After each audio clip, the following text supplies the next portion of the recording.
Walang nagbabala sa akin. Hindi mo malalaman.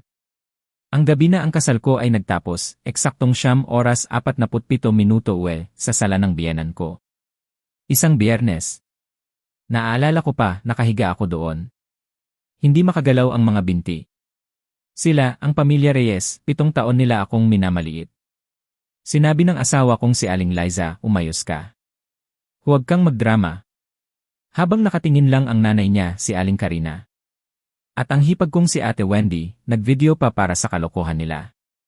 Hindi nila alam, ang bawat pasakit, bawat insulto, idinodokumento ko. Lahat ng pagpapabaya nila. Ang bawat sentimo. Ang bawat 8,000 piso na singil ng abogado noon. Lahat may kopya. Hindi ako manang David na pipi at walang laban. Hindi na. Hindi ito para lang sa akin. Ito ay para sa dangal. Para sa hustisya. Para sa lahat ng ilaw ng tahanan na tinapakan. Kung naramdaman mo na ring pinagmaliitan, pindutin ang like at share. At mag-comment sa ibaba saan kayo nanonood. Kwentuhan mo ako. Hindi po kayo binababalaan ng buhay, hindi kailanman. Walang sirena na umiiyak, walang ilaw na kumikislap para sabihin, "Uy, David. Mag-ingat ka. Malapit nang magbago ng husto ang buhay mo."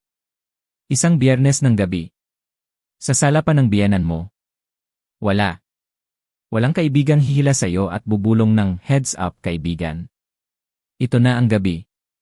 Lalo na kung may Stevie Wonder playlist pang malumanay na tumutugtog sa background. Nakakatawa, hindi ba? Ang gandang musika para sa isang gabing puno ng lumbay. Para sa akin, ang eksaktong sandali ng pagtatapos ng aking kasal at ng pagkakaroon ko ng malaking pagbabago sa buhay ay naganap noong 9:47 ng gabi. Isang Biyernes. Sa isang tahimik na sulok ng sala ng biyenan kong si Aling Karina Reyes, sa loob ng Dasmariñas Village sa Makati. Alam na alam ko ang oras. Bakit? Dahil nakatingala ako sa kisam noong mga sandaling iyon, hindi makagalaw ng mga binti. Nanginginig.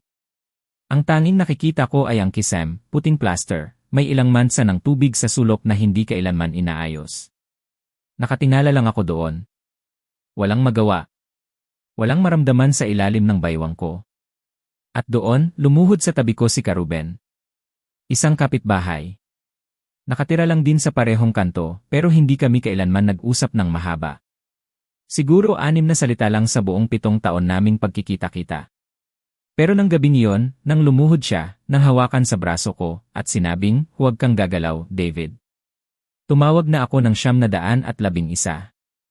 9:47 na, minahal ko ang lalaking iyon na parang kapatid. Parang kapatid na matagal nang nawala at bigla kong nakita sa oras ng pangangailangan. Ang kanyang mga mata, puno ng pag-aalala, ang kanyang boses, mahinahon pero may otoridad. Iyon ang sandali. Ang tanging sandali na may taong nagpakita ng tunay na malasakit. Hindi ko inaasahan. Ako po si Mang David. 65 taong gulang na. Isang structural engineer sa isang kumpanya sa Santa Rosa, Laguna. Sa buong buhay ko, ang trabaho ko ay bumuo ng matibay na pundasyon, magplano ng mga estrukturang hindi madaling guguho. Matatag. Mapagkakatiwalaan. Iyan ang pagkakakilala sa akin ng mga tao. Sa loob ng nakaraang 7 taon, ang buhay ko ay nakatali kay Aling Liza, ang aking asawa. At sa kanyang pamilya, ang mga Reyes. Ang mga Reyes. Sila ang uri ng pamilya na ang apelyido pa lang ay nagpaparamdam na may karapatan silang tumingala sa iba. Ang pakiramdam ko, misyon na nila sa buhay ang ipaalala sa akin sa bawat posibleng pagkakataon na, hindi ka sapat, David. Hindi ka karapat-dapat para kay Aling Liza namin. Bigyan ko kayo ng sandali sa pangalang iyan, ang mga Reyes. Nakakatuwa, hindi ba? Hindi naman sila mga hari o reyna. Pero sa kanilang isipan, sila ang royalty ng Dasmariñas Village. Nag-isip ako noon, ang isang pamilyang may ganyang apelyido, na para bang may mataas na pinagmulan, baka mayroon silang kaunting katinuan, kaunting pagpapakumbaba. Kaunting grasya. Kamalayan na ang buhay ay puno ng katatawanan, at lahat tayo ay ginagawa lang ang ating makakaya. Hindi. Hindi sila nagkaroon ng alinman sa mga bagay na yon. Sa halip, sila ay nagkaroon ng pambihirang talento sa pagmaliit sa ibang tao. Ang pakiramdam ko, iyan ang nangyayari kapag ang apelyido mo ay Reyes at desperado kang may maramdaman, anuman iyon, para gumarang ka sa paningin ng ibang tao. Para iparamdam sa sarili mo na mas mataas ka. Hindi po ako psikologo, mga kababayan. Isa lang akong engineer. Ang trabaho ko ay tinitingnan ang mga estrukturang may karga, ang mga haligi, ang mga pundasyon. At kung saan ang mga ito ay pinakamahina. Iyan ang naging gawain ko sa loob ng 7 taon na yon. Ang pagmasdan. Ang pag-aralan. Ang pag-intindi. Ang paghamak nila sa akin. Hindi iyon kailanman lantaran. Hindi sila sumisigaw o nagmumura. Ang mga Reyes ay masyadong pino para doon. O sa tingin nila ay ganoon sila. Para silang mga mayayaman na nagpapanggap na edukado, kahit na sa loob ay puno ng pagmamataas. Ang paghamak nila nasa mga paghinto. Nasa mga tingin. Naaalala ko pa ang paraan ni Kuya Benjo, kapatid ni Aling Liza, kung paano titingnan ang aking lumang sasakyan, isang Toyota Corolla, modelo ng 2005. Pinaghirapan ko yon. Pero titingnan niya sa kaiiwas ang tingin ng walang sinasabi. Na parang personal na nasaktan siya ng sasakyan ko. Na parang nagkasala ako sa pagkakaroon ng ganoong klaseng sasakyan. Ang paraan ni Aling Karina, ang kanilang ina. Ang sentro ng damdamin ng pamilya. Para siyang isang puno na malaki, na sa ilalim niya ay lahat ay kailangang sumunod. Kapag ngumingiti siya sa akin, buong mukha niya ang ngumingiti, maliban sa kanyang mga mata. Ang kanyang mga mata. Malamig. Malayo. Para bang tinitignan niya ako pero hindi niya ako nakikita. Para bang isa lang akong muebles sa sala. Isang dekorasyon na hindi naman niya gusto.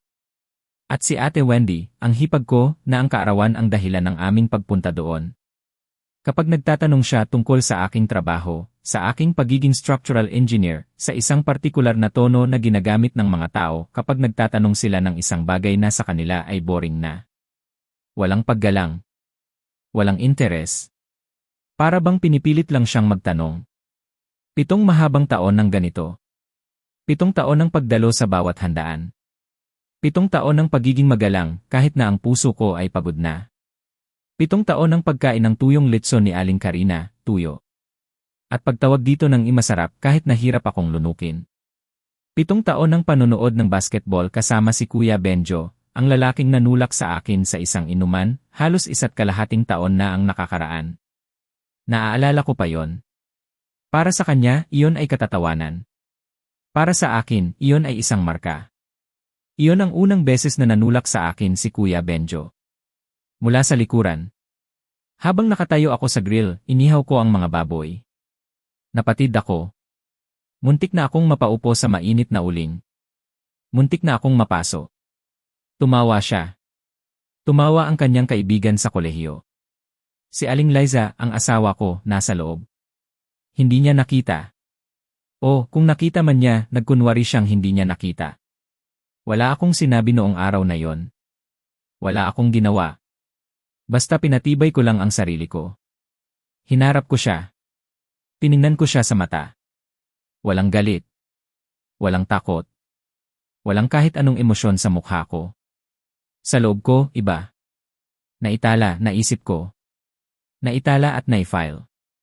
Iyan ang bagay sa akin na hindi naintindihan ni Kuya Benjo. Hindi niya kailanman naintindihan. Isa akong structural engineer. Hindi ako nagre-react sa mga problema ng emosyonal. Dinodokumento ko sila. Sinusuri ko ang kapasidad ng pagdadala ng karga. Inaalam ko kung saan ang kahinaan. Ang pinakamahinang bahagi.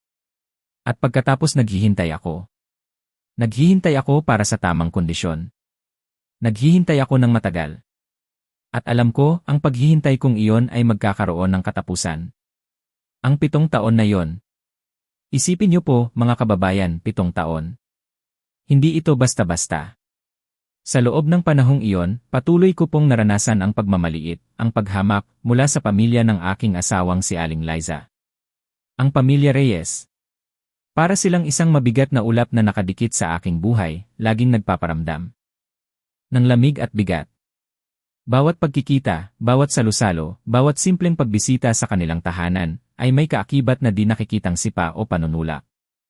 Hindi po nila ako direktang sinisigawan. Hindi nila ako binubulyawan sa harap ng maraming tao. Hindi ganoon ang estilo nila. Ang mga Reyes ay masyadong magalang sa labas. Masyado silang spino kung tawagin. Pero sa loob may tinik. May lason. Ang kanilang paghamak sa akin ay nasa mga maliliit na bagay, sa mga banayad na kilos, sa mga tingin na parang nakatingin sila sa basura. Iyon ang mas masakit, alam nyo po. Dahil hindi mo maipaliwanag ng direkta. Hindi mo masabi, ginawa mo sa akin ito o yan. Pero nararamdaman mo. Ramdam na ramdam mo. Naaalala ko po, ang paraan ni Kuya Benjo, ang kapatid ni Aling Liza, ang bayaw ko. Si Kuya Benjo. Malaki ang katawan niya. Parang boksingero. Naglaro daw siya ng college ball, sabi niya, sa Appy State. Kaya, laging ipinagyayabang. Palaging pinaparamdam na mas malaki, mas malakas, mas may alam siya. Mayabang, kumbaga. Kapag dumadalaw kami sa kanila, o kapag nagkakasabay kami sa paradahan, titignan niya ang sasakyan ko. Isang Toyota Corolla, modelo ng 2005. Hindi na bago. Pero pinaghirapan ko yon. Nagsisilbi pa rin ng tapat. Praktikal. Sapat. Pero para kay Kuya Benjo, iba ang tingin niya. Titignan niya ang sasakyan mula harap hanggang likod. Tapos, titingin siya sa akin. Hindi magsasalita. Sa kanya iiwas ang tingin. Walang salita. Walang anumang ingay. Pero ang tingin na yon sapat na. Parang sinasabi niya, yan lang. Yan lang ang kaya mo. Yan lang ang kaya ng structural engineer na tulad mo.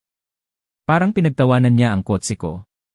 Pinagtawanan niya ang aking pinaghirapan.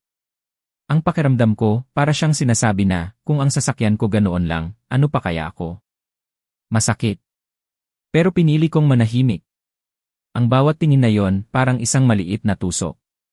At idinodokumento ko sa aking isip. Ang kanyang ina naman, si Aling Karina. Si Aling Karina. Siya ang itinuturing na ilaw ng tahanan. Ang matriarch. Ang sentro ng lahat sa pamilya Reyes. Lahat ay sumusunod sa kanya. Lahat ay nagbibigay galang. Sa panlabas, siya ang tipo ng babae na laging nakangiti. Laging maamon ang mukha. Kapag nakikita niya ako, ningiti siya. Buong mukha niya ang ngumingiti. Ang bibig, ang pisngi, ang mga kunot sa gilid ng mata. Ngunit ang kanyang mga mata. Iba. Malamig. Tulad ng isang bato na itinapon sa ilalim ng dagat. Walang emosyon. Walang buhay. Hindi siya titingin sa akin ng direkta sa mata. Parang tinitignan niya ako, pero hindi niya ako nakikita. Para lang akong bahagi ng background. Isang dekorasyon. Isang anino. Hindi mo masabi na galit siya. Hindi mo masabi na may sinasabi siyang masama. Pero ramdam mo. Ang pakiramdam na ikaw ay wala. Hindi mahalaga. Hindi karapat-dapat sa tunay na pagtingin. Ito ang pinakamalalim na uri ng paghamak. Ang pagmamaliit na hindi mo maipaliwanag. Ito ay nasa pakiramdam. At sa loob ko, naitala ko rin yon. Ang kanyang malamig na mga mata. At si Ate Wendy, ang bunso. Ang may kaarawan. Ang anak na laging masaya sa buhay, laging nakangiti, laging nakatutok sa kanyang telepono. Kapag nagtatanong siya tungkol sa aking trabaho, ang aking pagiging structural engineer, ang tono niya ibang-iba. Para bang nagtatanong siya dahil obligasyon lang. Ano, Mang David, ano balita sa inyong trabaho? Marami pa bang ginagawa sa tulay na yon? Ang tono niya, parang may hawak siyang listahan ng mga tanong na kailangan lang niyang matapos. Walang interes. Walang pagnanais na malaman pa. Parang sinasabi niya, bilisan mo na. Ayoko na marinig. Para sa akin, iyon ay kawalan ng paggalang. Walang pagpapahalaga sa aking propesyon, sa aking pinaghirapan. Akala niya ako ay boring. Isang matandang lalaki na nagtatrabaho lang. Hindi niya alam, ang bawat disenyo ng tulay, ng gusali, ay nangangailangan ng utak, ng pag-isip, ng pagtitiis. 7 taon. 7 taon ng ganito. 7 taon ng pagdalo sa kanilang mga handaan, pagiging magalang, pagsisikap na maging mabuting bahagi ng pamilya. 7 taon ng pagkain ng tuyong litson ni Aling Karina. Tuyong-tuyo. At kailangan kong sabihin ni ang sarap po, Aling Karina, kahit nahirap akong lunukin. 7 taon ng panonood ng basketball kasama si Kuya Benjo, ang lalaking nanulak sa akin sa isang inuman halos 1.5 taon na ang nakakaraan. Iyon ang araw. Isang araw din ng inuman, halos 18 buwan bago ang insidente sa kaarawan ni Ate Wendy. Sa likod bahay ng mga Reyes. Nag-ihaw ako. May inihahanda akong baboy.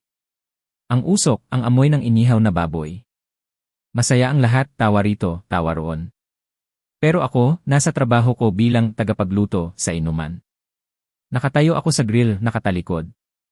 Bigla. Naramdaman ko ang malakas na pagtulak mula sa likuran. Hindi lang basta tapik. Isang malakas na tulak. Napatid ako. Halos masubsob ako sa mainit na grill. Muntik na akong mapaso. Muntik na akong masaktan ng malubha. Lumingon ako. Si Kuya Benjo. Nakatayo siya doon, nakangisi. Tumawa siya. Malakas na tawa. Parang iyon ang pinaka-nakakatawang bagay na nakita niya sa buong buhay niya.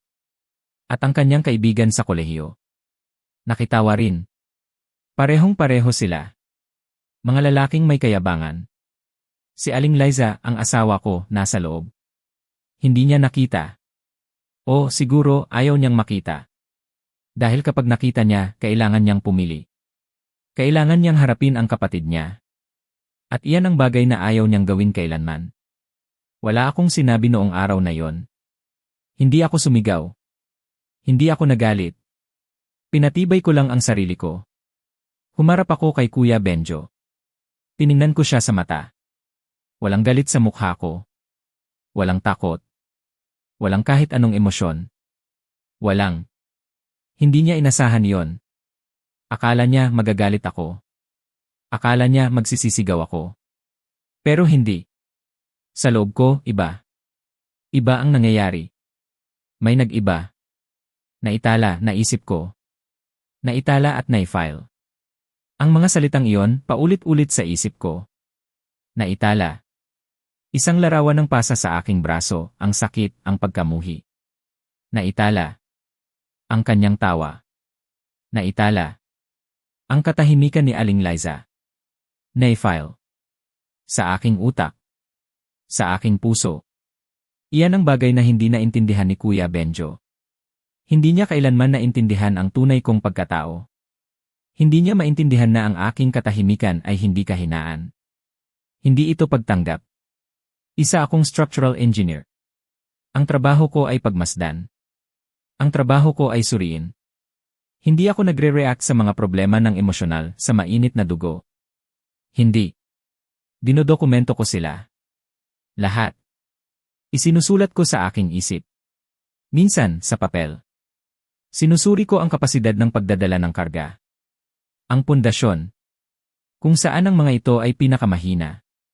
Ang kanilang buong sistema, puno ng kayabangan at pagmamaliit, iyon ang istrukturang aking pinag-aralan. Hinahanap ko ang mga bitak. Ang mga kahinaan. Ang mga bahagi na madaling guguho. At pagkatapos, naghihintay ako. Naghihintay ako para sa tamang kondisyon. Naghihintay ako ng matagal. 7 taon. At sa bawat araw, sa bawat insulto, sa bawat paghamak, lalong lumalalim ang aking paghihintay. Lalo akong naging handa. Alam ko, isang araw, darating ang tamang kondisyon. At sa araw na yon, ang lahat ng naitala ko, ang lahat ng naifile ko, ay magagamit.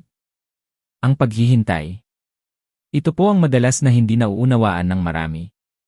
Akala nila ang paghihintay ay pagbibigay galang. Akala nila ang paghihintay ay kahinaan. Akala nila ang paghihintay ay pagtanggap. Pero para sa akin, sa isang engineer na tulad ko, ang paghihintay ay estratehiya. Ito ay paghahanda. Hindi mo basta-basta susugurin ang isang gusali na may bitak. Pag-aralan mo muna. Kukuhanan mo ng larawan. Kukuha ka ng mga sample. Pagkatapos, saka kakikilos. 6 na linggo bago ang gabing iyon sa kaarawan ni Ate Wendy, may nangyari. Isang napakatahimik na hapon. Ngunit, isa rin itong napakaproduktibong pulong.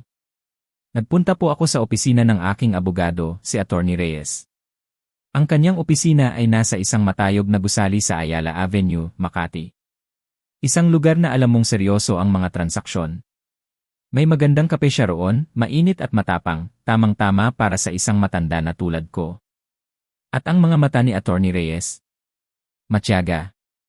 Puno ng pag-unawa. Iyan ang uri ng tingin na nabubuo sa isang abogado kapag gumugol siya ng 20 taon sa pakikinig sa mga tao na nagkukwento ng kanilang mga problema. Mga problema na sana ay naiwasan. Mga problema na sana ay hindi na lumaki. Bitbit ko noon ang isang folder. Isang simpleng folder. Pero para sa akin, iyon ang akasan. Ang lalagyan ng aking mga pinaghirapan. Sa loob ng folder na yon, narito po ang ilan sa mga nilalaman. Una, isang may petsang litrato. Ito ay larawan ng pasa sa aking braso. Naaalala niyo po ang insidente sa inuman? Iyon ang pinag-uusapan ko.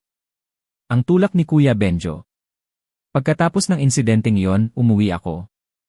Walang salita. Pero kumuha ako ng litrato ng aking braso. Ang kulay asul-lila ng pasa. Ang pamamaga. Alam kong kailangan ko ng ebidensya. Hindi lang basta kwento. Kailangan ko ng patunay. Pangalawa, 3 screenshots ng text messages mula kay Kuya Benjo. Mga text message na ipinadala niya sa akin sa mga sumunod na buwan pagkatapos ng inuman. Bawat isa, unti-unting naging mas agresibo. Mas mayabang. Mas may banta. Naaalala ko pa ang isa.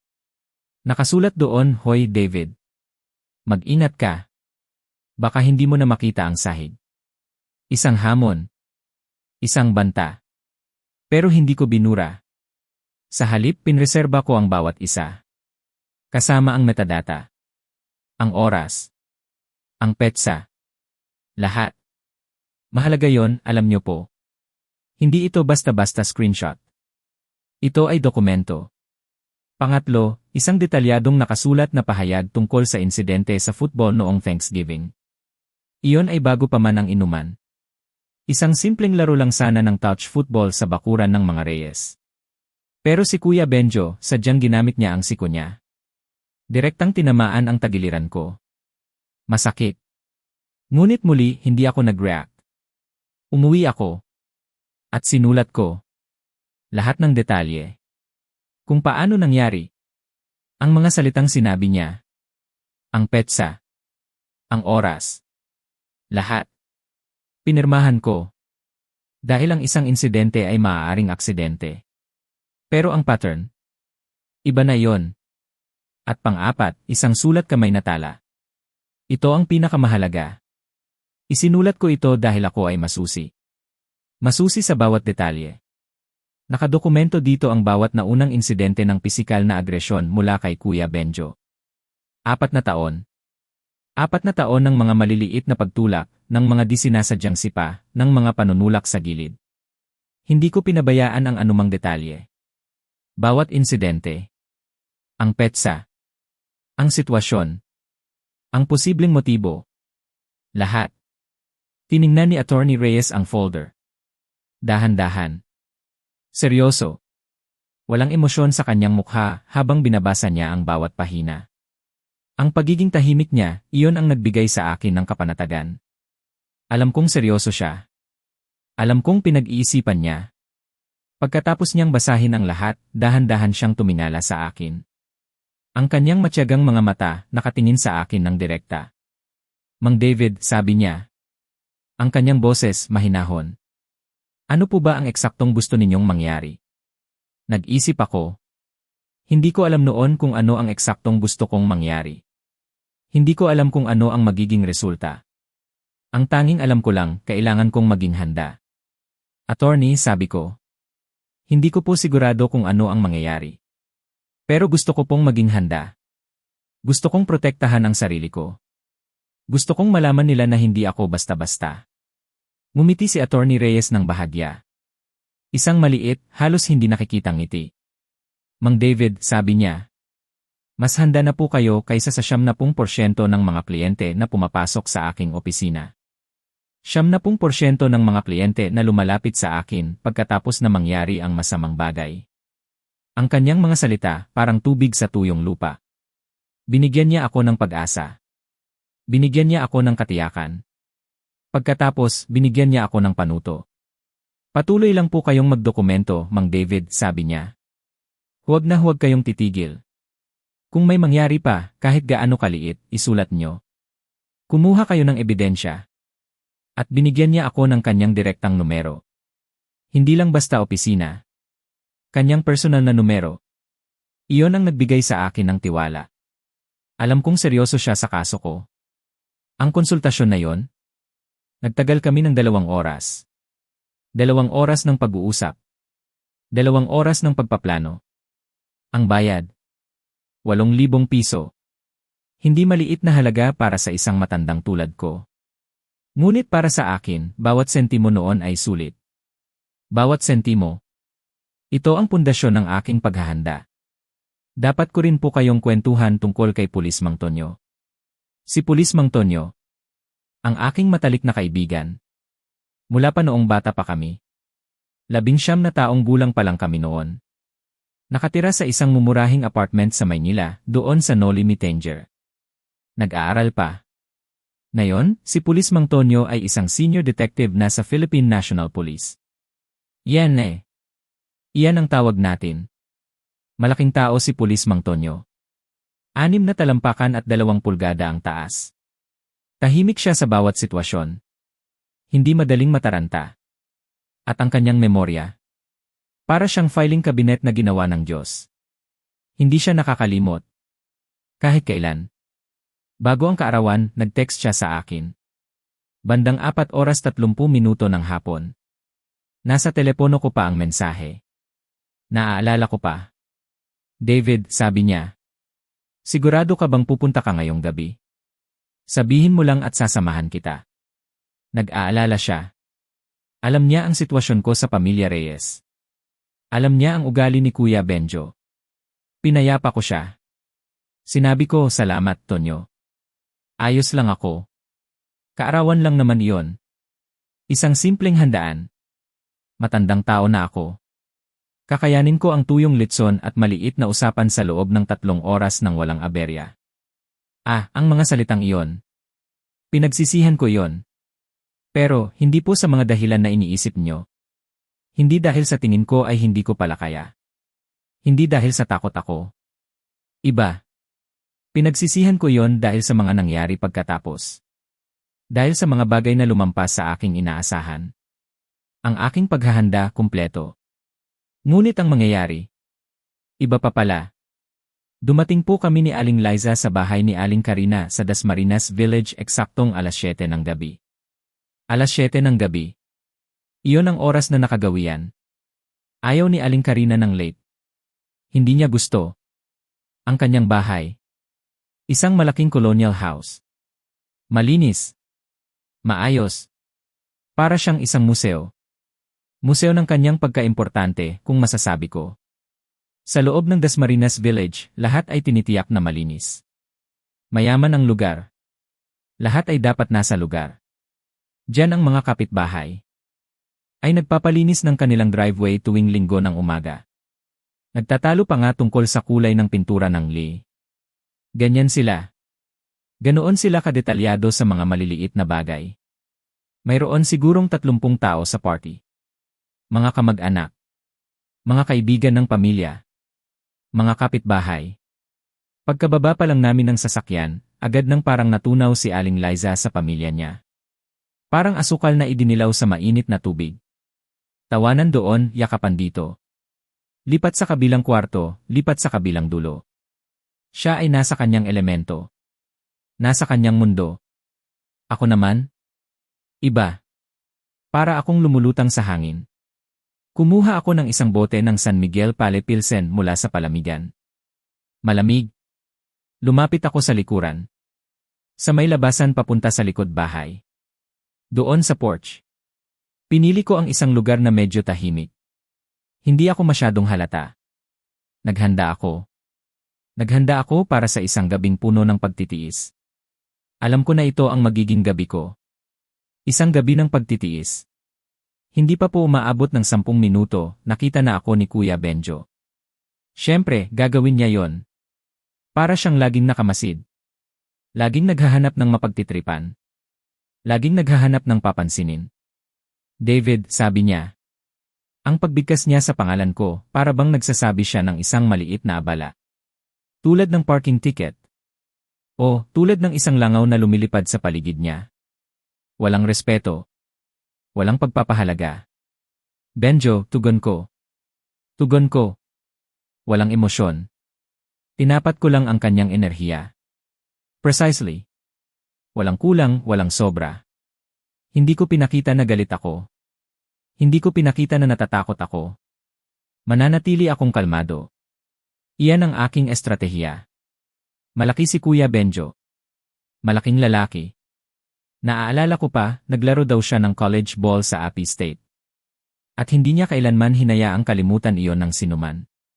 Paulit-ulit niyang ikinukwento. Ngayon, nagtuturo siya ng youth football. Mga bata. Kaya, ang personalidad niya. Parang bawat youth football coach na nakilala mo. Malakas. Mayabang. Territorial.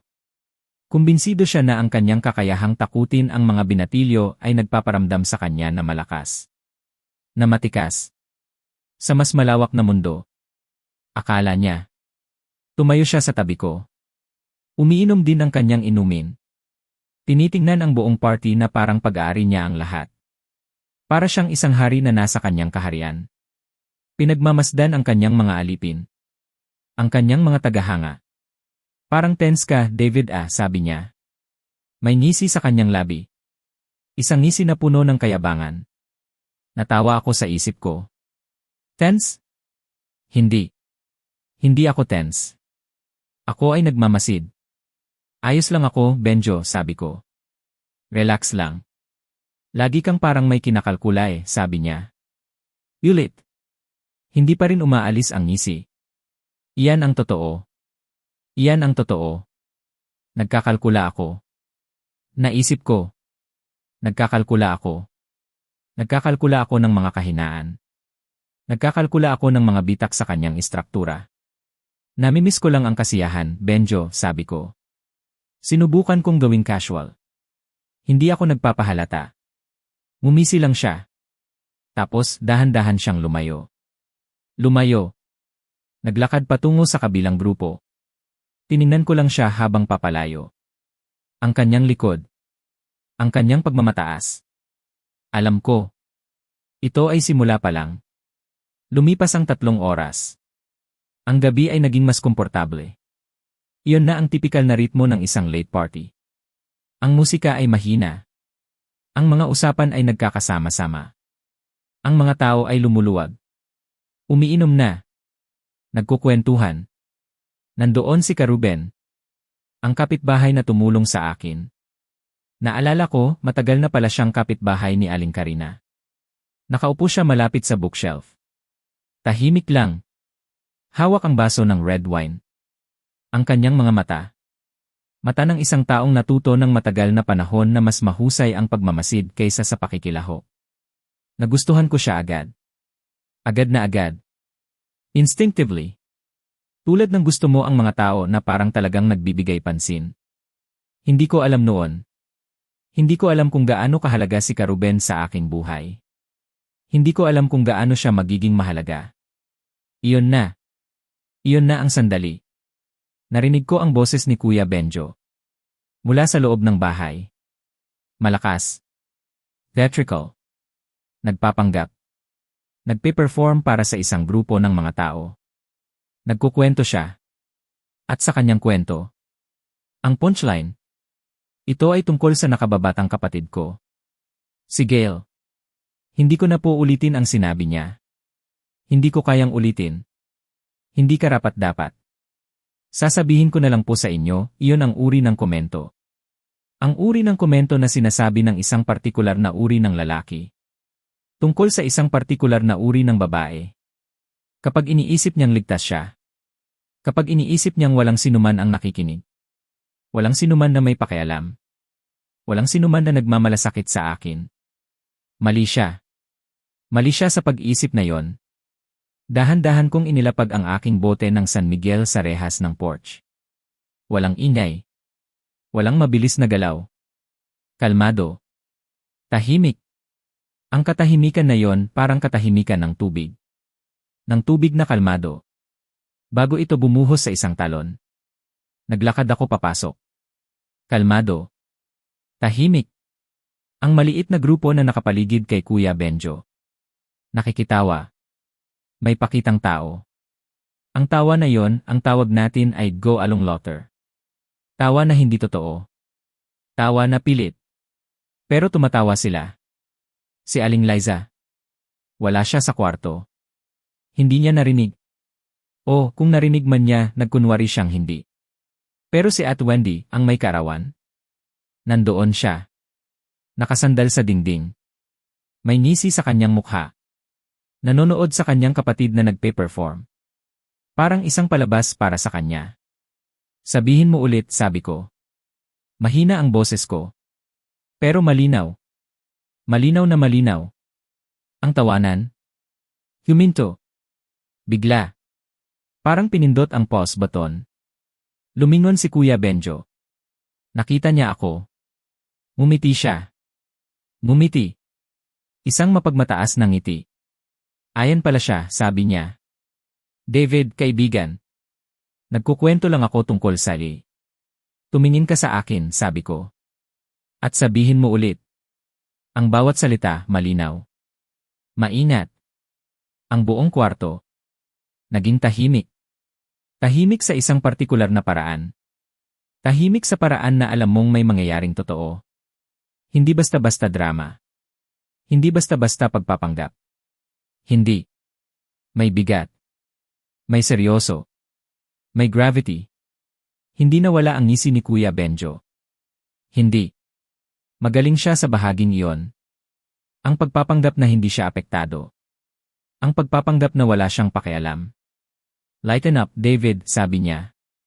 May halong pagmamaliit. Biro lang iyon. Hindi nakakatawa, tugon ko. Pinapahiya mo lang ang sarili mo, David, sabi niya. Ako ba? Tanong ko. Inilapag niya ang kanyang inumin. Dahan-dahan.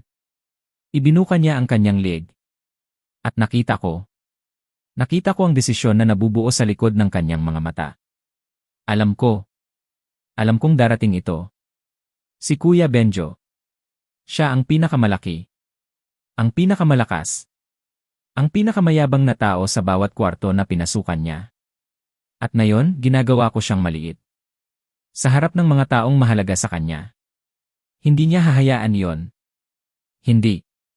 Sa loob ng bahay ng mga Reyes, matapos kong hamunin si Kuya Benjo, biglang huminto ang tawanan. Biglang nanahimik. Ang katahimikan na yon, para siyang isang mabigat na kumot na bumalot sa buong silid. Alam ko. Ramdam ko. Mayroon itong bigat. May seryoso. Hindi ito basta-basta drama ng pamilya. Hindi ito simpleng pag-aaway lang. Alam ko. Si Kuya Benjo nakaharap sa akin. Ang ngisi niya hindi nawala. Hindi pa. Sanay siya sa pagpapanggap. Sanay siya sa pagiging magaling sa harapan ng tao. Ang pagpapanggap na wala siyang pakialam. Walang epekto sa kanya ang sinasabi ko. Lighten up, David, sabi niya. Biro lang iyon. Ikaw naman masyado kang seryoso. Pero sa aking pandinig at sa aking paningin, iba ang sinasabi ng kanyang mga mata. Alam ko na hindi ito biro. Hindi kailanman. Hindi nakakatawa, tugon ko. Simple. Direkta. Walang labis, walang kulang. Pinapahiya mo lang ang sarili mo, David, sabi niya. May hamon sa boses niya. Ako ba? Tanong ko ulit. Doon ko nakita. Dahan-dahan niyang inilapag ang kanyang inumin sa mesa. Walang ingay. Walang mabilis na galaw. Pagkatapos, ibinuka niya ang kanyang leg. Isang matinding tunog. Alam kong ginagawa niya yon para iparamdam ang kanyang lakas. Para magpakita ng dominasyon. Sa mga sandaling iyon, nakita ko. Nakita ko ang desisyon. Ang pagnanais na manakit. Nabubuo sa likod ng kanyang mga mata. Para sa akin, iyon ay isang bukas na libro. Ang pagkatao niya, ang pagmamataas niya. Si Kuya Benjo. Siya ang pinakamalaki, ang pinakamalakas, ang pinakamayabang na lalaki sa bawat kwarto na pinasukan niya. Lagi. At ngayon? Ginagawa ko siyang maliit. Ginagawa ko siyang mukhang katawa-tawa sa harap ng mga kaibigan niya. Sa harap ng kanyang mga kamag-anak. Sa harap ng mga taong mahalaga sa kanya. Hindi niya hahayaan iyon. Kailanman. Hindi niya. Biglang, hinawakan niya ako sa balikat. Malakas.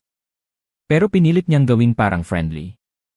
Para bang pinipilit niyang ayusin ang sitwasyon. Iginaya niya ako patagilid. Patungo sa likod. Patungo sa porch. Halika na, David, sabi niya. Labas muna tayo.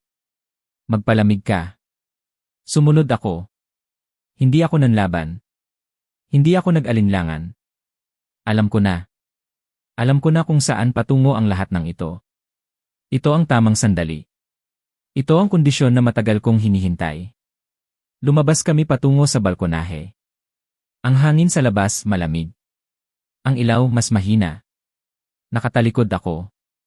Sa kanya. Patungo sa rehas ng balkonahe. Hindi ko nakita ang ikalawang kamay. Hindi ko nakita ang paparating. Iyan ang bagay kay Kuya Benjo. Hindi siya basta-basta nagagalit. Hindi siya padalos-dalos. Siya ay sinadya. Ang ginawa niya, sinadya. Ang sumunod na nangyari, hindi basta-basta tulak. Hindi. Hindi ito aksidente. Hindi ito biro. Hindi ito laro. Ito ay isang body slam. Dalawang braso. Buong lakas. Mula sa likuran. Habang nakatalikod ako. Ramdam na ramdam ko ang impact. Ang malakas na pagtama ng katawan ko sa sahig ng balkonahe. Sa sahig na gawa sa matigas na kahoy. Bumagsak ako sa isang anggulo. Isang anggulo na, sa huli, malalaman ko mula sa isang doktor na gagamitin ang salitang impact ng 3 beses sa isang pangungusap. Habang nakatingin ng diretsyo sa mata ng isang pulis. Ang doktor ay magsasabing, hindi ito tugma sa isang simpleng pagkatumba. Napakasakit. Ngunit ang sakit ay agad na napalitan ng isang bagay na mas masahol. Ang takot. Hindi ko magalaw ang aking mga binti. Hindi. Hindi ko maramdaman na mabigat ang aking mga binti. Hindi ko maramdaman na hindi matatag ang aking mga binti. Wala. Walang maramdaman. Hindi ko magalaw ang mga ito. Hindi ko talaga magalaw. Walang kilos. Nakahiga ako roon. Sa sahig ng balkonahe ni Aling Karina. Nakatingala sa isang electric fan sa kisame. Dahan-dahan itong umiikot. Tahimik. Nakatingala lang ako. Walang magawa. Nakaranas ako ng isang partikular na uri ng takot. Isang takot na luminaw ang lahat. Ang takot ng isang lalaki na hindi alam kung makakalakad pa siya. Kailanman. Pagkatapos, lumitaw si Aling Liza sa aking itaas. Ang kanyang mukha. Malabo. Nakita ko siya. Narito na, naisip ko. Narito na ang sandali. Ang sandali na pipiliin niya ako. Ang pag-asa. Ang hangal na pag-asa. Ang matagal ng pag-asa na itinanim sa akin ng 7 taon ng kasal. Parang damo na hindi mo kailanman lubos na mabubunot. Umayos ka na, David, sabi niya. Ang kanyang boses, puno ng pagkabagot. Tigilan mo na ang pagiging bata. Gumapang ka na lang. Gumapang. Hindi ko po kayang gumapang. Hindi ko kayang gumalaw. Hindi ko kayang gawin ang anumang bagay. Lumitaw si Ate Wendy sa likuran ng kanyang ate. Ang kanyang mukha, puno ng inis. Ay, Diyos ko, sabi niya. Sinasadya niya ito. Sinasadya niya. Sinisira mo ang kaarawan ko, Mang David. Talaga?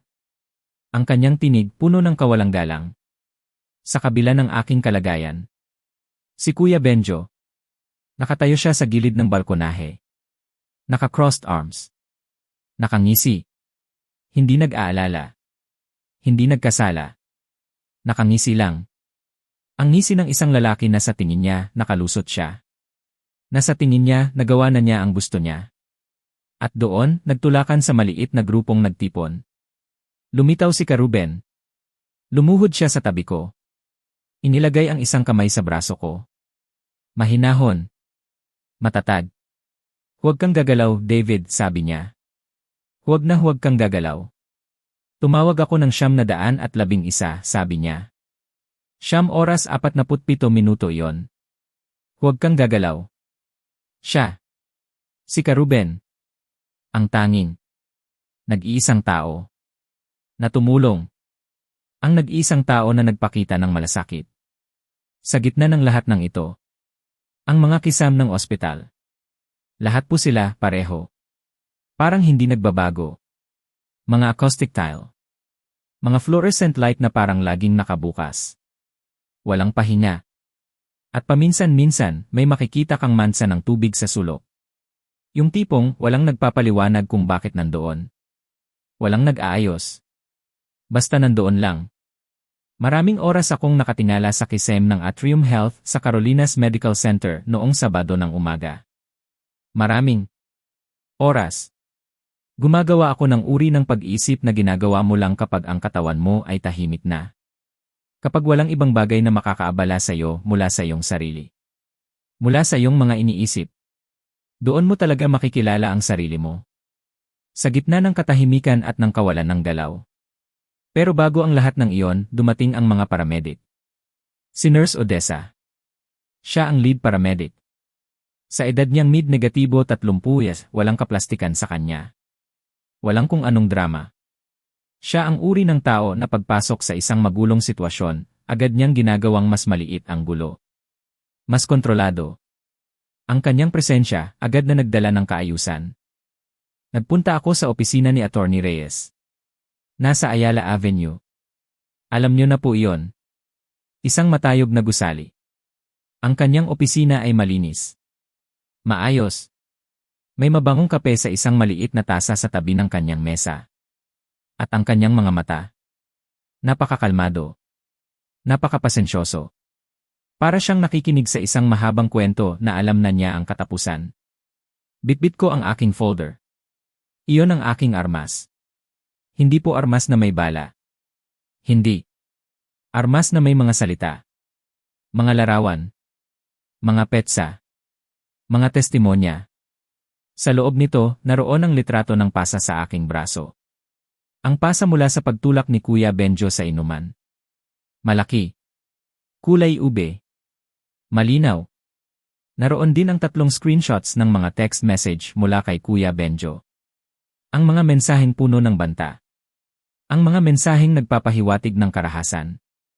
Ang mga mensaheng, para sa akin, ay direktang ebidensya ng kanyang masamang intensyon. Naaalala ko pa ang isa. Ang mensaheng iyon. Parang kinikilabutan ako habang binabasa ko ulit.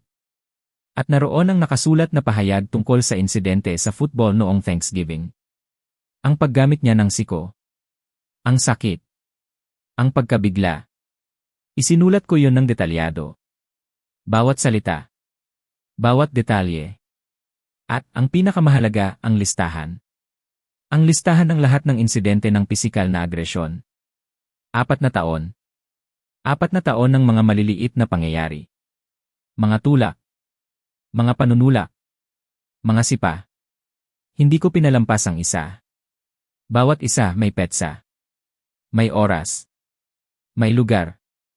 May mga saksi kung mayroon man. Ito ang aking investigasyon. Sarili kong investigasyon. Bago pa man ako lumapit sa abogado. Tiningnan ni Attorney Reyes ang lahat. Seryoso. Dahan-dahan. Habang binabasa niya, alam kong naintindihan niya ang bigat ng aking pinagdadaanan.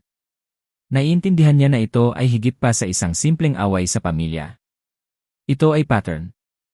Ito ay agresyon. Ito ay isang banta. Mang David, sabi niya pagkatapos niyang basahin ang lahat. Ang kanyang boses kalmado pa rin. Ito ay sapat na. Higit pa sa sapat. Umiti siya ng bahagya. Handa na kayo. Mas handa kayo kaysa sa karamihan. Pero attorney, sabi ko. Mayroon pa po akong isang bagay. Ano po yon, Mang David? Iyon ang lihim na bahagi. Ang lihim na sandata. Isang bagay na hindi ko pa sinasabi kahit kanino.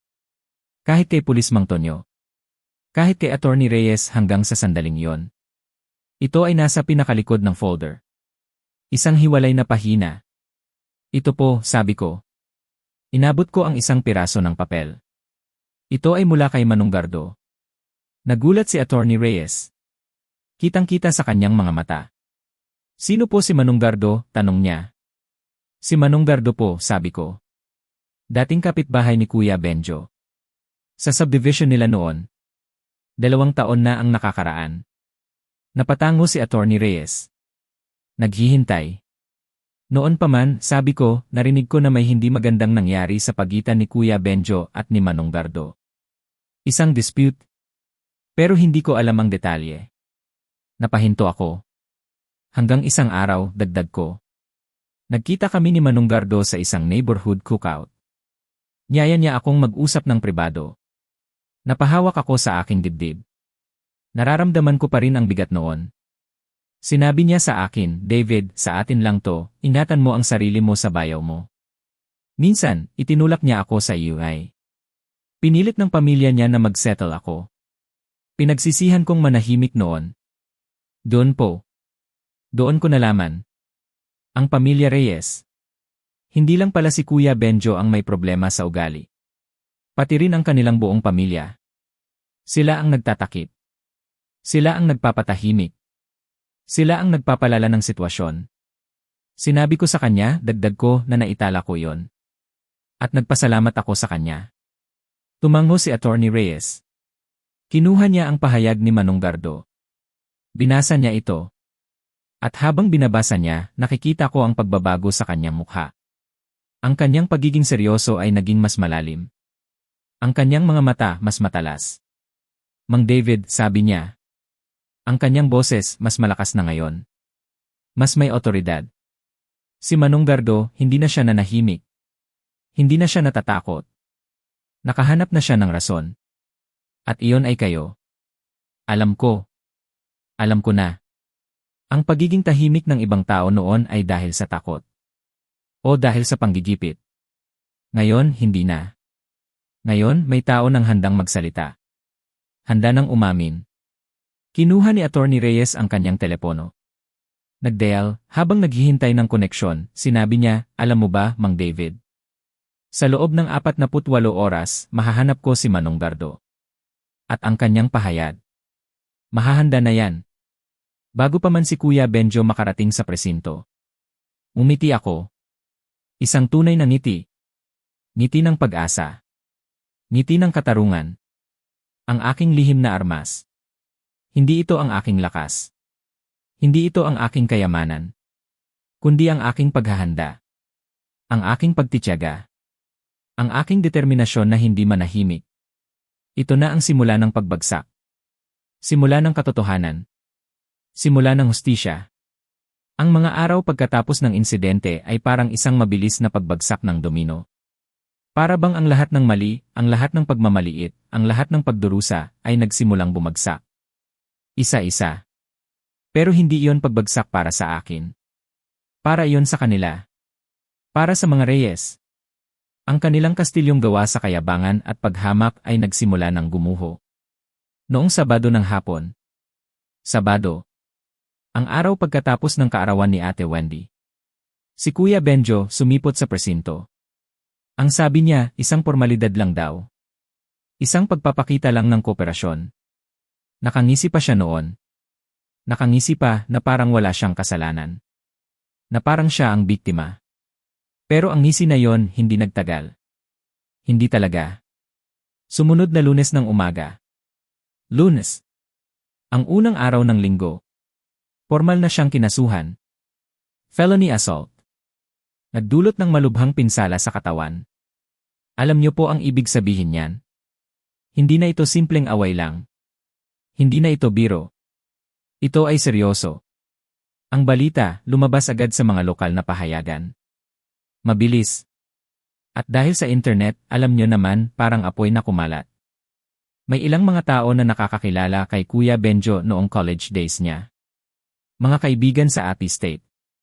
Nakita nila ang balita. At dahil alam nila ang totoong ugali ni Kuya Benjo, nagustuhan nila itong i-share. I-share sa kanilang mga kaibigan. Sa kanilang mga kakilala. At mas mabilis pa sa alon ang pagkalat ng balita.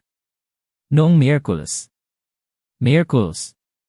Ang Youth Football League na tinuturuan ni Kuya Benjo. Tinawagan nila siya. Pinatawag. At sinabi nilang, indefinite administrative leave pending the outcome of the case. Wala nang coaching. Wala nang pagtuturo sa mga bata. Ang opisyal na pahayag na ginamit nila. Ang pariralang key commitment to the safety of our young athletes ay 2 beses na binanggit. 2 beses. Nakakatuwa ang irony. Alam niyo po ang irony. Iyon yung kabaligtaran ng inaasahan mo. Ang mga kondisyon sa bail ni Kuya Benjo. Mahigpit. Bawal siyang lumapit sa akin. Bawal siyang lumapit kay Karuben. Bawal siyang dumalo sa anumang pagtitipon ng pamilya kung nandoon ako. Alam niyo kung ano ang ibig sabihin niyan? Kabilang dyan ang pagbabawal sa kanya na dumalo sa mga family event sa isang pamilya na ang apelyido ay Reyes. Reyes. Para sa akin, hindi ko yon sinadya. Hindi ko yon pinlano. Pero hindi ko rin maitatago. Nasiyahan ako. Nasiyahan ako sa simpleng katotohanang iyon. Ang taong nambubuli, bawal nang dumalo sa sariling family gathering. Ang pahayag ni Manong Gardo. Si Manong Gardo. Ang dating kapitbahay. Ang kanyang testimonya, naging bahagi na ng opisyal na talaan. Ang dating assault, ang nakaraang insidente. Ito ang nagtaas sa kaso ni Kuya Benjo. Mula sa 1 beses na insidente lang, naging isang pattern. Isang dokumentadong pattern ng pag-ugali. Ang abogado ni Kuya Benjo. Natahimik siya. Natahimik na parang hindi makapagsalita. Ang uri ng katahimikan na napupunta sa mga abogado kapag na-realize nila na ang sinabi ng kliyente nila sa kanila ay hindi ang buong kwento. May kulang pa pala. At malaki ang kulang. Ang civil suit. Ang kasong sibil na sinampa ko laban kay Kuya Benjo. Hiwalay ito sa kasong kriminal. Hindi ito kasama doon. Si Attorney Reyes ang nagsampa nito. Noong Huwebes. At ang alam ko, si Kuya Benjo ay natanggap ang mga papeles noong Biyernes. Eksaktong 1 linggo. 1 linggo makalipas ang pagbagsak ko sa sahig ng balkonahe ni Aling Karina. Nagustuhan ko ang simetrya. Ang pagiging perpekto ng oras. Si 8 Wendy. Ang hipag ko. Ang babaeng tumayo sa ibabaw ko noon sa sahig ng bahay ng kanyang ina. Inakusahan akong sinisira ang kanyang kaarawan. Habang nakahiga ako roon, hindi makagalaw. Nagkamali siya. Gumawa siya ng isang malaking pagkakamali sa paghuhusga noong gabing iyon. Kumuha siya ng video. Kumuha siya ng video ng bahagi ng pangyayari sa kanyang telepono. Hindi ang simula. Hindi ang paglapit ni Kuya Benjo. Ang aftermath lang. Ako sa sahig. Si Aling Liza na nagsasabing walk it off. Si Karuben na lumuluhod sa tabi ko. Kinuha niya ang video na yon na parang nagfi-film lang ng mga bagay sa party. Pag-iisip na may nakakahiya na nangyayari sa isang taong hindi niya gusto. Para sa tawanan. Para sa group chat. Para sa mga meme. Ang 17 segundong video na yon.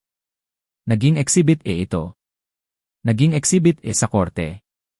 At hindi lang sa korte. Sa korte ng opinyon ng publiko. Nang ito ay nasubpuena. At pagkatapos sa pamamagitan ng mga channel na hindi ko naman inalala. Hindi ko naman inasikaso. Nakarating ito sa mga taong nakakita dito ng liwanag. Nakakita sila ng katotohanan. At para sa kanila, ito ay kasing liwanag ng araw. Ang tugon dito. Hindi mabait. Talagang hindi mabait. Ang social media presence ni 8 Wendy. Dati, puno ng mga lifestyle content. Mga post tungkol sa mga selebrasyon ng kaarawan. Kasama doon ang isang selfie na nakangiti siya. Posted 11 oras 14 na minuto noong gabing iyon. May caption na, Best Birthday Ever. Naging malaki ang pagbabago sa kanyang mga followers. Malaki.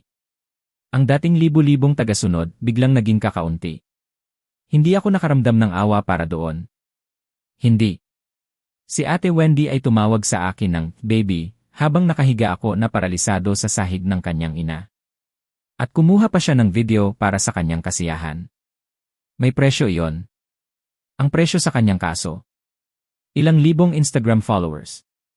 At isang comment section na napilitan siyang i-disable. Sa tingin ko, iyon ay isang bargain. Sa ilalim ng mga pangyayari. Si Aling Karina. Isang mas komplikadong sitwasyon. Hindi siya ang nanulak. Hindi siya ang kumuha ng video. Hindi siya nagsalita ng anumang partikular na masama sa agarang aftermath. Basta nakatayo lang siya malapit sa bintana. Naka-crossed arms. At nanonood. Iyon, kung mayroon man, ay mas masahol pa. Pero si Attorney Reyes, isang masusing abogado. Ang civil suit, pinangalanan si Aling Karina bilang secondary defendant. Sa batayan na alam niya na mayroong dating pisikal na agresyon na naganap sa kanyang tahanan. At hindi siya kumilos para pigilan ito. Hindi siya gumawa ng hakbang para ipigilan ito. Hindi ito malaking pag-uunat ng katotohanan. May mga text messages na nakuha mula sa discovery process. Sa paraang nakakamangha. Sa mga text messages na yon, napag-usapan ni Aling Karina ang ugali ni Kuya Benjo. Ang kanyang temper. Lalo na sa konteksto ng kanyang pakikipag-ugnayan sa akin. Sa isang mensahe na ipinadala niya kay Aling Liza, 14 na buwan bago ang party, isinulat niya, huwag mo lang pagtagpuin si David at si Benjo ngayong gabi. Sinusundan ng, alam mo naman kung ano si Benjo. Alam mo naman kung ano si Benjo. Alam niya. Alam niya ang ugali. At itinuloy niya pa rin ang party. Hindi niya sila pinagtagpo. Hindi niya sila pinaghiwalay. At ngayon ang kanyang mga ari-arian. Nakatie up sa civil proceedings. At ang kanyang bahay. Ang Colonial House sa Ayala Avenue. Ang museo ng kanyang sariling kahalagahan. Nasa laro na. Nasa panganib na. Ang huli kong narinig. Nakalista na ito. Gusto kong maging tapat. May bahagi sa akin na halos nakaramdam ng awa kay Aling Karina. At sa pamilya Reyes. Isa siyang babae na gumugol ng 20 taon sa bahay na yon. Nagpapalaki ng mga anak. Na, anuman ang kanilang iba pang katangian, ay tila naman na ang kanyang ugali. Ang kanyang tendensya na maliitin ang mga tao na mas tahimik kaysa sa kanila. At ngayon, ibinebenta niya ang bahay. Pagkatapos, naaalala ko ang pagkahiga ko sa sahig ng kanyang balkonahe. Habang nanonood siya. Naka-crossed arms. At ang halos na pakiramdam ng awa ay nawala. Ganap na nawala. Nakaalis na ang mga Reyes. Naiwan ako sa ospital. Mag-isa. Nakatingala ulit sa kisam.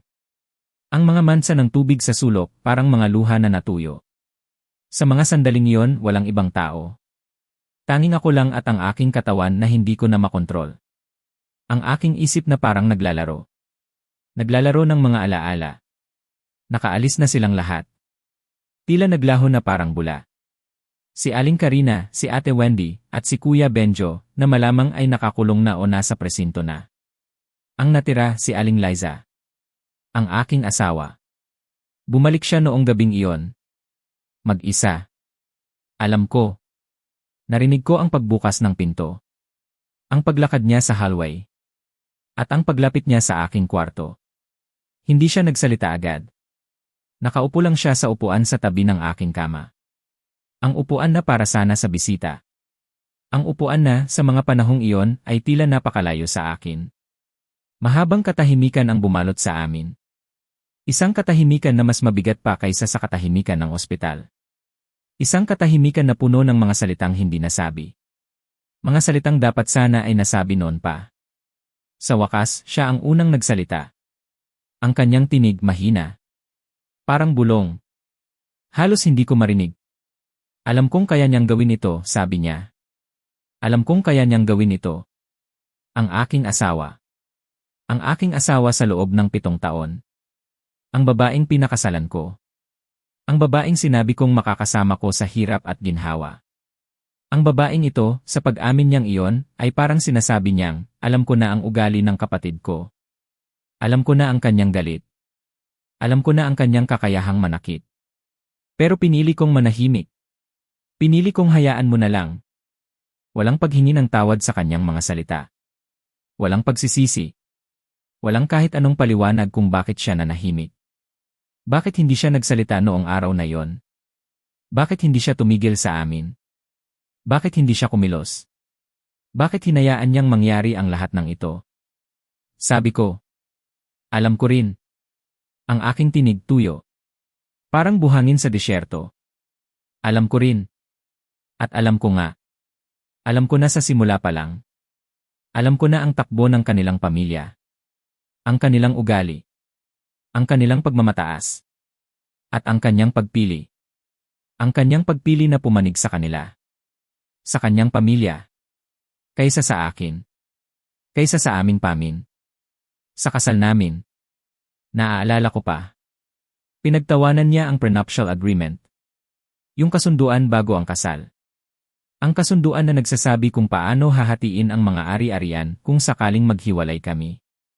Akala niya noon hindi iyon mahalaga. Hindi iyon kailangan. Quaint, sabi niya. At nakakainsulto pa yata na binanggit mo yan. Nakangiti siya noon. Ang kanyang ngiti na parabang alam niya ang lahat. Na parabang ang pag-ibig namin ay hindi magwawakas. Ngumiti ako pabalik. Ngunit sa loob ko, iba ang aking nararamdaman. May duda.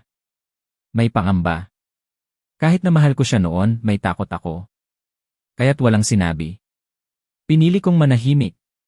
Pero ang prenuptial agreement, inihanda ko na yon. Lihim. Bago pa man kami ikasal. Ang abogado ko noon? Si Attorney Reyes din ang abogado na humawak sa kaso ko ngayon. Siya rin ang gumawa noon. Masusi.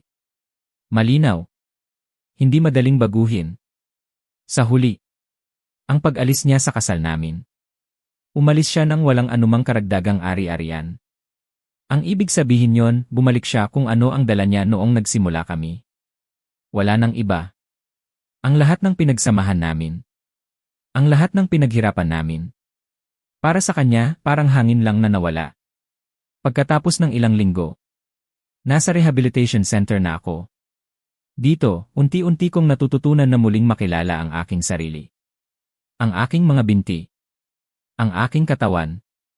Ang aking buhay. Dahan-dahan. Matyaga. Kasama ang mga therapist. Isang araw, dumalaw siya. Si Aling Liza. Sa visitors area. Nakaupo siya. Tinitingnan ako. May ekspresyon sa kanyang mukha na hindi ko pa nakita dati. Hindi iyon ang managed concern mula sa ospital. Hindi iyon ang coached sympathy noong panahon ng arraignment. Ito ay mas totoo. Mas tapat. Dapat sinabi ko na sa'yo noon pa, sabi niya.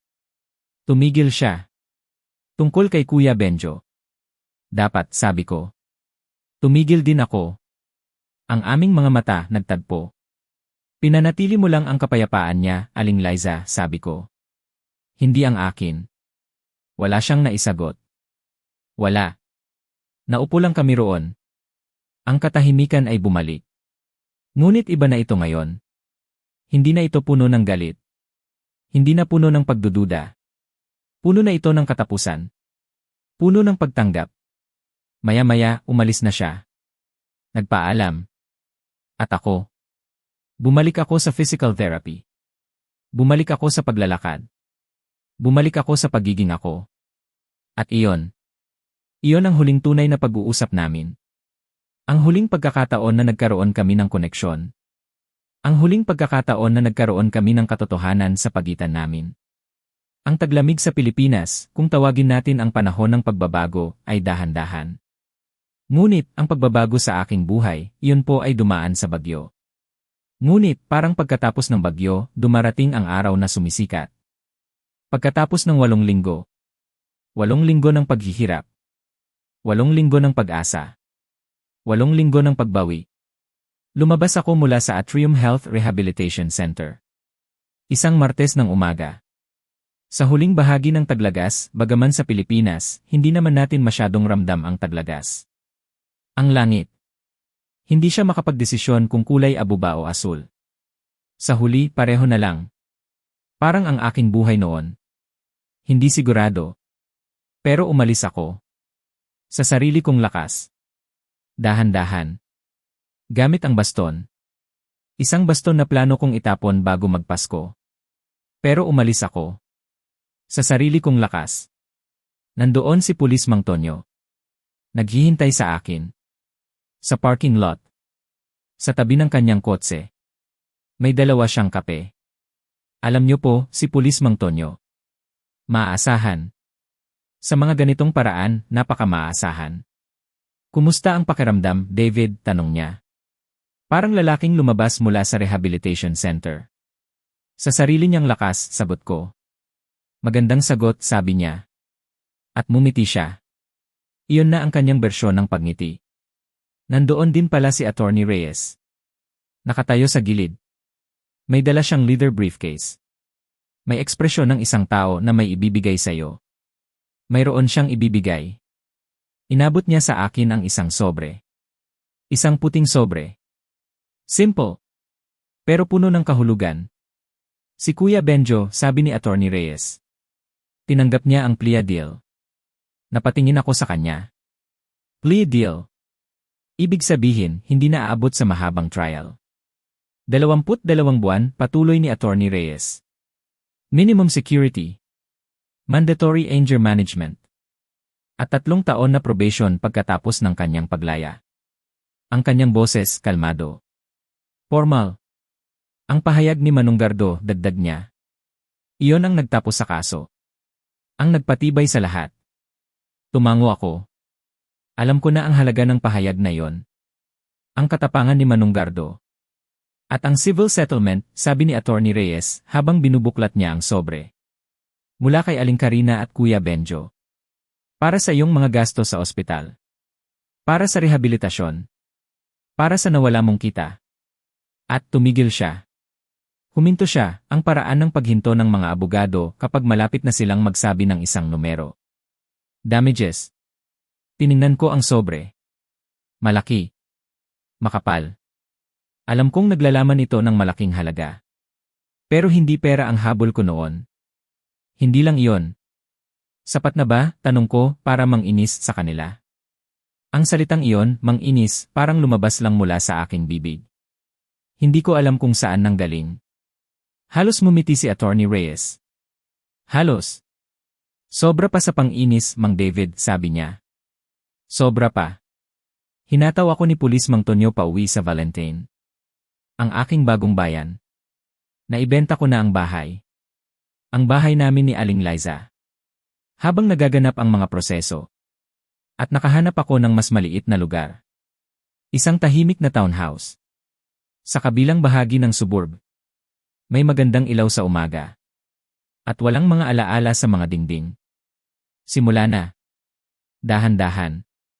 Nagsisimula na akong magustuhan yon. Kinagabihan. Nakaupo ako sa aking sasakyan.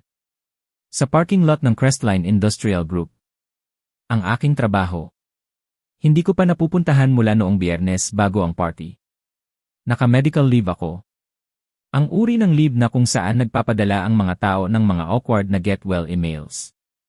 At hindi alam kung ano pa ang iba. Babalik ako sa Lunes. Handa na ako. Nakaupo lang ako roon. Sa katahimikan. Tinitignan ko ang gusali. Matagal. Tinitingnan ko lang. Ang pamilyar na geometry nito. Ang paraan ng pagtama ng hapon na ilaw sa glass facade. Structural. Solid. Matatag. Nakatayo pa rin. Biglang nag-buzz ang aking telepono. Unknown number. Isang mensahe. Maikli.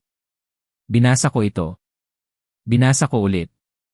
At pagkatapos sa unang pagkakataon sa loob ng 8 linggo. Ngumiti ako. Totoong ngumiti. Yung ngiti na nagsisimula sa likod ng aking sternum. At gumagapang palabas. Bago mo pa man ito mapigilan. Hindi ko sasabihin sa inyo kung ano ang sinabi ng mensahe. Hindi ninyo kailangang malaman. Ang ilang mga bagay. Ang ilang mga pangyayari. Ang ilang mga salita. Ang mga iyon ay para sa taong nakaranas nito. Ang mga iyon ay para sa taong nakakaranas nito. Ang ilang mga konklusyon. Hindi kailangan na ibahagi para maging kumpleto. Ang masasabi ko lang sa inyo. Ito ang masasabi ko. Kinuha ko ang telepono. Inilagay sa aking bulsa. Pinaandar ang sasakyan. At umalis sa parking lot. At nagmaneho pa uwi. Pagkatapos ng 8 linggo. 8 linggo ng pagbangon. Lumabas ako sa rehab center. Sa sarili kong lakas. Dahan-dahan gamit ang baston. Nandoon si Pulis Mang Tonyo at si Attorney Reyes. Si Attorney Reyes may dalang sobre. Tinanggap ni Kuya Benjo ang plea deal, sabi niya. 22 buwan, anger management, at 3 taong probation. Ang civil settlement. Para sa lahat ng gastos ko. At sa mga pinsala. Sapat na ba para manginis sa kanila? Tanong ko. Halos mumiti si Attorney Reyes. Sobra pa sa pang-inis, sabi niya. Hinataw ako ni Pulis Mang Tonyo sa bago kong townhouse. Tahimik. May magandang liwanag. Walang alaala. Kinagabihan, habang nakaupo sa sasakyan ko sa parking lot ng trabaho, nakatanggap ako ng mensahe. Isang hindi kilalang numero. Binasa ko ito. Binasa ko ulit. At sa unang pagkakataon sa loob ng 8 linggo, ngumiti ako. Totoong ngumiti. Mula sa puso. Hindi ko sasabihin kung ano ang nakasaad doon. Ang ilang bagay para sa nakaranas nito. Ngunit iyon ang nagbigay sa akin ng kapayapaan. Kapayapaan.